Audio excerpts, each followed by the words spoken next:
Assalamualaikum warahmatullahi wabarakatuh. Saya Fitri Julianda dengan NIM 23101162200022, kelas A2, Pendidikan Bahasa dan Sastra Indonesia angkatan 2023, Universitas Lambung Mangkurat Banjarmasin. Dalam video ini saya akan memaparkan materi mengenai linguistik dan 6 cabang linguistik lainnya, yang mana hal ini merupakan tugas dari mata kuliah linguistik umum. Linguistik adalah ilmu yang mempelajari bahasa, baik dari segi struktur, fungsi, maupun penggunaannya dalam komunikasi manusia.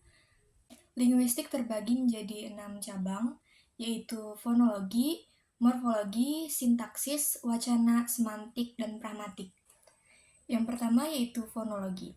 Fonologi adalah bidang linguistik yang mempelajari, menganalisis, dan membicarakan runtutan bunyi-bunyi bahasa.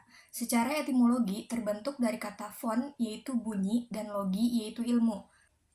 Menurut hierarki satuan bunyi yang menjadi objek studinya, fonologi dibedakan menjadi fonetik dan fonemik. Secara umum, fonetik adalah cabang studi fonologi yang mempelajari bunyi bahasa tanpa memperhatikan apakah bunyi-bunyi tersebut mempunyai fungsi sebagai pembeda makna atau tidak. Sedangkan fonemik adalah cabang studi fonologi yang mempelajari bunyi bahasa dengan memperhatikan fungsi bunyi tersebut sebagai pembeda makna. Fonologi adalah ilmu yang di dalamnya mempelajari bagaimana bunyi ujar manusia membentuk pola dan bagaimana pola-pola tersebut menunjukkan sistem tertentu. Berikut fonetik yang tanpa membedakan makna dan fonemik yang membedakan makna. Contoh dari fonetik itu seperti pada kata angin, intan, batik, yang mana huruf I pada angin, intan, dan batik ini bunyinya itu berbeda. Maka fonetik ini membahas perbedaan bunyi tersebut tanpa membedakan maknanya. Kemudian untuk fonemik, ia membedakan makna, contohnya itu pada kata apel, buah, dan apel, upacara. Yang kedua ada morfologi. Secara singkat, morfologi ialah cabang linguistik yang di dalamnya mempelajari bentuk kata, perubahan kata, dan dampak dari perubahan kata terhadap arti dan kelas kata. Kajian morfologi berfokus pada pembentukan dan perubahan kata. Kepentingan utamanya adalah menjelaskan bagaimana kata-kata dalam suatu bahasa itu diciptakan atau derivatif atau diubah bentuknya yaitu inflektif. Yang ketiga ada sintaksis. Kata sintaksis berasal dari bahasa Yunani, san, dengan, dan tatein, menempatkan. Secara etimologis, sintaksis berarti menempatkan bersama-sama kata-kata menjadi kelompok kata atau kalimat. Kata sintaksis dalam bahasa merupakan kata yang diserap dari bahasa Belanda, sintaksis, yang dalam bahasa Inggris sintaks. Namun secara lebih luas, kata sintaksis dalam ilmu bahasa Indonesia diterjemahkan sebagai ilmu tentang seni merangkai kalimat sesuai kaidah-kaidah bahasa Indonesia yang benar. Sintaksis merupakan bagian atau cabang dari ilmu bahasa yang membicarakan seluk-beluk kalimat, klausa, dan frasa.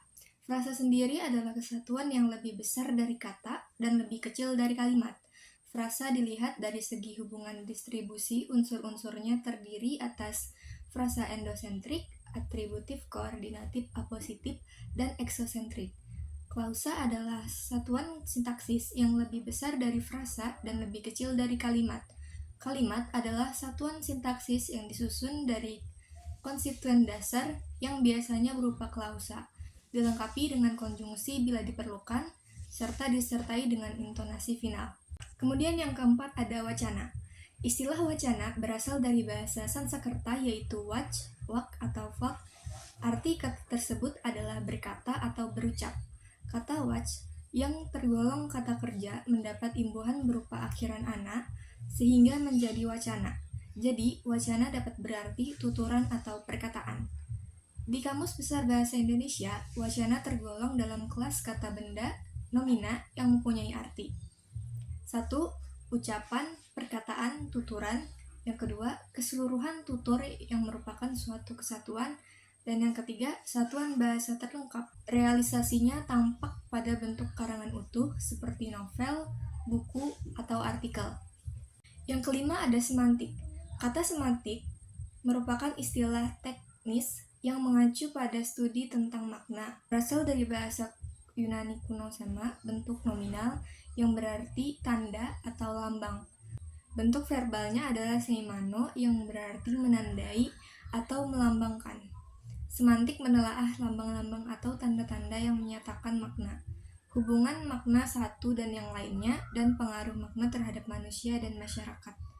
Para ahli bahasa memberikan pengertian semantik sebagai cabang ilmu bahasa yang mempelajari hubungan antara tanda-tanda linguistik atau tanda-tanda lingual dengan hal-hal yang ditandainya atau makna.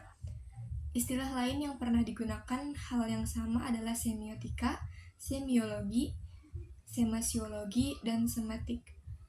Pembicaraan tentang makna kata pun menjadi objek semantik. Kemudian yang keenam yaitu pragmatik.